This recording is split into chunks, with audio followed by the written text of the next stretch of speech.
So guys, I think there's a lot of confusion going around about trauma bonds, all right? And I'm not a professional, but I grew up in trauma. I've been in traumatic relationships. I've been in narcissistic relationships, and I've devoted myself to studying things like this for quite some time. I've been in and out of therapy for years.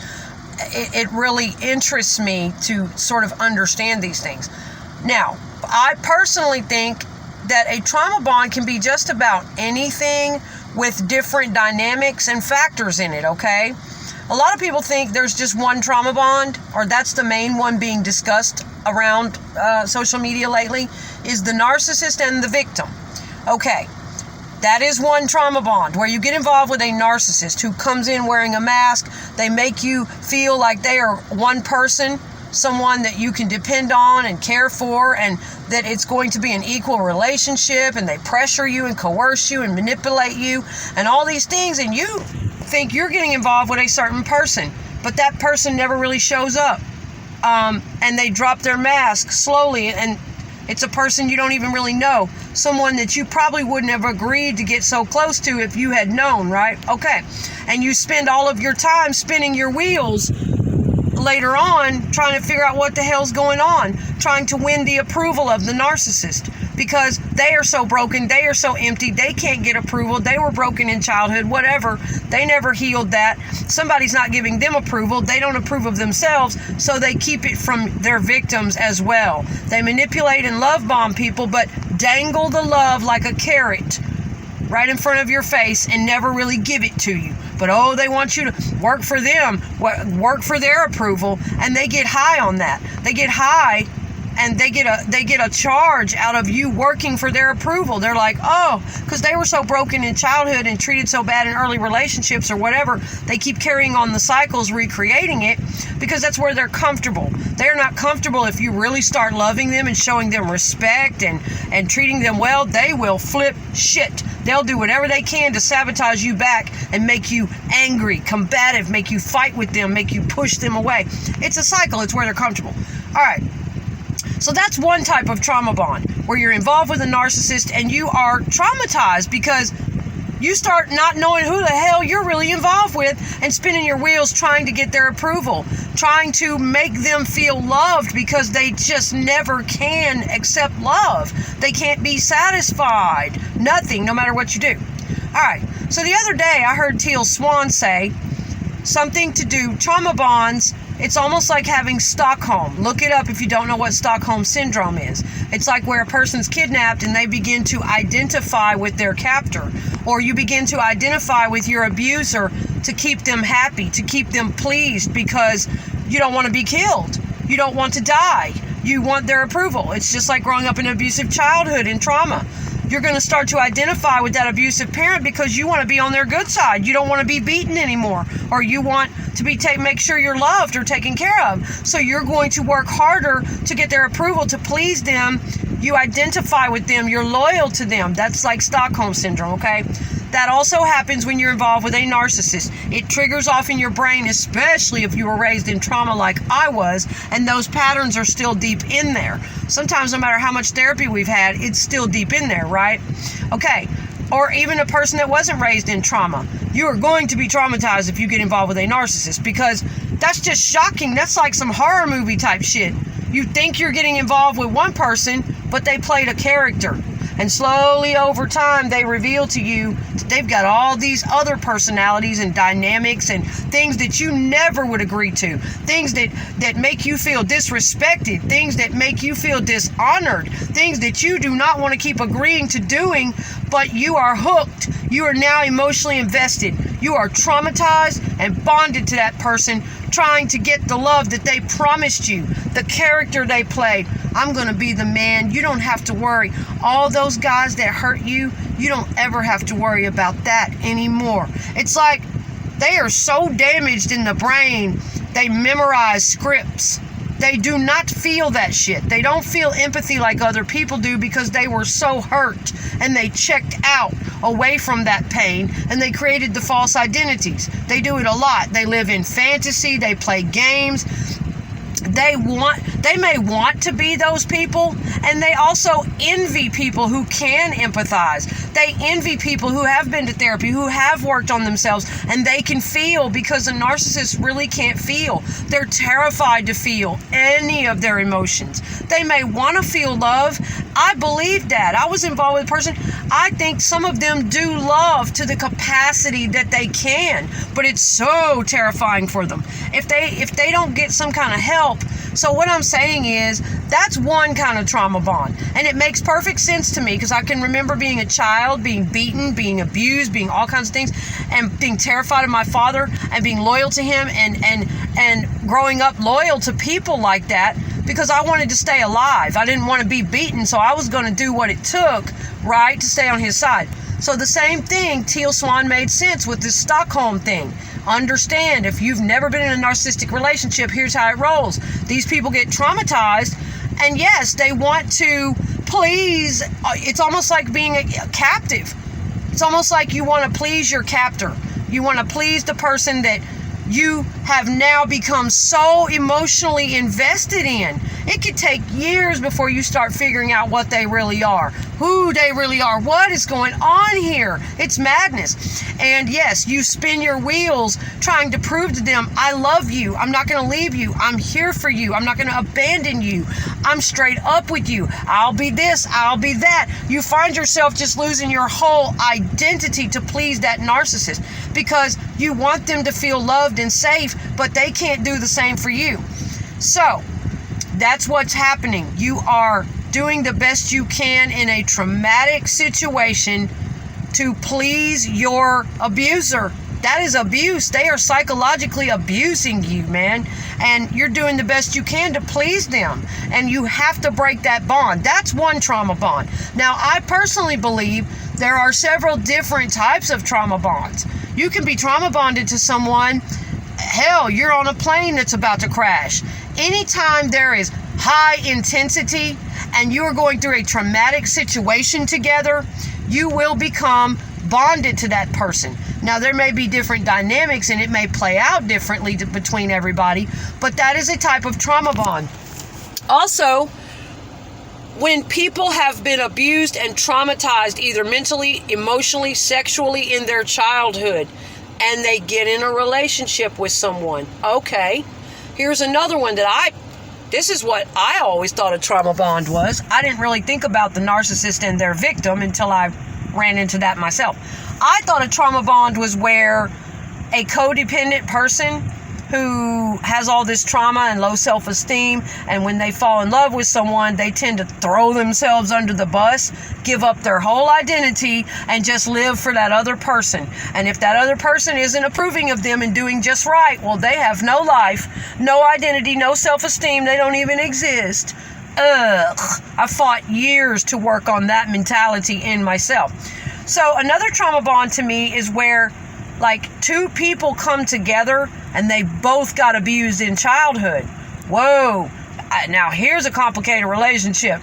When there's addictions going on, different kinds of trauma bonds on different levels going on, high narcissism going on, narcissistic abuse going on. You talk about webs and layers and madness. You got to be really strong, and you need to study hard to figure that kind of stuff out. But when two people come together who were abused in their childhood, one of them may have been neglected, not paid attention to, beaten or abused or ridiculed emotionally to where people didn't think very highly of them. The parents didn't encourage their growth, didn't tell them they were proud. They may have really made that child feel ashamed or not worthy. And then the other partner may have been sexually molested or smothered, controlled. Their parent may have been so controlling and may have boosted their ego up. Oh, you're the best. They may have been that narcissistic parent's golden child. You're the best. You can do anything you want to in life. They may have been too paid attention to, too obsessed, too controlled, too smothered. That's what happened to me. My father was like that. I was getting abused and beaten and violated and all these things, but also getting my ego boosted a lot because, well, I don't know. He was obsessed with me. It's like I was his favorite or some shit. I mean, the abusive mind, who knows what's going on in there? When two people like this come together, a male and a female or whoever, two males, two females, whatever's in your relationship, and you both grew up in trauma and you have unresolved issues that you start to trigger each other, oh my God. One of you may have abandonment issues that from your past. Both of you may have them. One of you may have them to one degree, and one of you may have them to a certain degree and have them under control a little bit. Oh my God, when you're in a trauma bond like that, to where you have all these childhood wounds and you understand it so deeply, but you can see it in them and they can see it in you, but you're triggering each other off. Oh my God, it can become a nightmare. So I think there are different types of trauma bonds, not just the narcissist and their victim, but I think also if we grew up in childhood trauma and we get into a relationship with someone, they can trigger our old childhood wounds if we are not aware of those things and working on healing those things. And it can damn sure ruin a relationship because, yeah, I've been in situations where both of us had childhood wounds, except on their part, maybe they weren't paid attention to enough and they got abandonment issues and they want to be clingy. And I also have abandonment issues and I can get clingy, but I was too controlled and paid attention to too much. But the fact that my father was an alcoholic and he was abusive, that in itself gives me abandonment issues because he couldn't really be the safe, loving, functioning father that I needed. You see what I'm saying? Also, my mother was very checked out. She didn't rescue me. She didn't protect it. She didn't pay attention. I get very triggered when someone's not paying attention or when I'm being gaslighted or that gave me abandonment issues. So I also get very clingy and pay attention to me. Listen. Okay. When two of you are bouncing off each other, triggering off each other's childhood trauma like that, or for instance, my alcoholic father coming at me. Woo, if I'm involved with an alcoholic, I have to be real careful. I'll get triggered. But I also wanted to make sure I didn't go overboard with that I make sure I gave my partner attention and that I could be normal and functioning in the relationship. So I tried to stay aware of my traumas, aware of my wounds from the past. But yes, I think that there are many different types of trauma bonds, and I think people should be aware of this. They should be educated. It's not just one thing. I don't think a trauma bond is just a narcissist and their victim, or just two people who had abuse in childhood coming together and triggering each other off, therefore bonded to that cycle of trying. See, here's the thing with that a lot of people aren't discussing. They're discussing narcissist and victim, but they aren't discussing this. If you were abused in childhood, sexually, mentally, whatever, and someone comes into your life, like if you hadn't had quite enough therapy, or even if you have had a lot, I still get triggered. Someone comes into your life and they have some similar characteristics to that parent, that early caretaker that abused you. If you haven't had quite enough therapy, or even if you have, you will be attracted to that shit. It will attract into your life, and you will keep recreating that same childhood trauma, similar, over and over again, because it's so deeply ingrained in your psyche, and you are wanting to set it right. You are creating it over and over again, trying to heal it. Okay, and you need to recognize that. And your partner is not going to be able to do that, but you'll put that on them if you don't get some therapy. Okay, it will recreate itself, and because a lot of times if you hadn't had enough therapy, that's just where you're comfortable. You are comfortable in that toxicity. You don't know any different. If you were to get a partner that was not like that at all, you wouldn't know what the hell to do. You'd start crawling back to the toxic people. I was like that for years. I wouldn't be with nobody if they were sober. That is how deeply and sickly ingrained it was in me from my father, and the love I had for my father, but all the abuse he inflicted on me. It's taken me years to work through these patterns. So understand, there are many different types of trauma bonds. Anytime there's something really intense that triggers off and goes on, you're going to form a bond to that person and have intense feelings for them. But the childhood wounds coming together, those are the biggest things to me. Oh my God.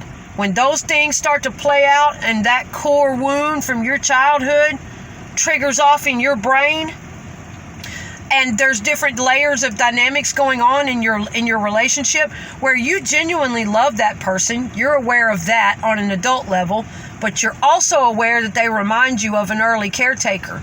They are perhaps drinking alcohol or doing certain things that remind you of that parent, and you trigger off. You try to please them even more. You try to get their approval because they remind you of that parent, because they remind you of the approval you didn't get from that parent, the love you didn't get from that parent. And you will put that shit on your partner. You sure will if you're not careful. You will put them in the position to take all that on and heal you in that wound. And that's not right. And that was kind of happening in my situation. I was kind of aware of it and he wasn't.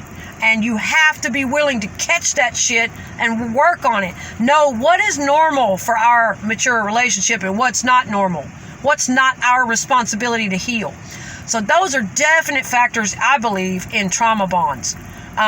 You trigger each other off, something your parents did, something you didn't get in your childhood, and you will trigger and you will make your partner try to give you that, and they can't possibly live up to that. You will run them off. Go take care of those abandonment issues, guys. Go take care of that low self-esteem. Whatever it was you didn't get from your parents, if you were abused, beaten, sexually molested, whatever it was you didn't get that you still feel broken about, please try to see a therapist or try to see a counselor. At the very least, if you can't, get online. YouTube is full of information. Study, read, learn about yourself so that you can love your partner, so that you don't get abandoned again. Because what ends up happening is a lot of people, these narcissists that can't heal and won't heal, they become a self-fulfilling prophecy. The very thing that they were wounded about in childhood, the very thing that they kept carrying on in their early marriages and relationships, acting out, they create their own problem over and over again, and they end up sabotaging and driving everyone away and then feeling victimized and terrible about it. Why does everybody leave me and why is this happening to me? A self-fulfilling prophecy, because that's where they're comfortable. And a lot of them don't even know that's what they're doing. I'm thankful I had a therapist that helped me learn this stuff. Recognize your patterns. Know where you come from. Figure out what type of trauma bond you're in and start breaking that cycle. And if your partner's not willing to do the work with you, you got to get out. I'm sorry, but you got to get out. It hurts. I know. I've been there.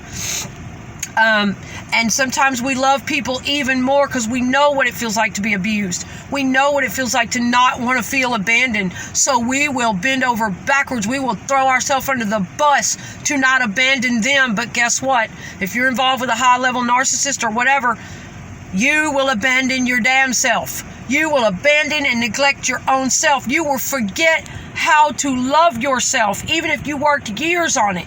Don't do that. You will forget how to love yourself trying to love them. That's how much it takes. There is no amount of love in this world that can seem to fill some of them up. They have to do it on their own, guys. So listen, I hope this helps somebody, because learning about all these things has taken me several years, and it's really actually fascinating to me, all of these dynamics. It's quite complex. It can be almost like an algebra equation, trying to figure all this stuff out if you're having to live through it. But when you do start having that knowledge, you can take a little more control of yourself and begin to heal yourself. The main key to having a healthy relationship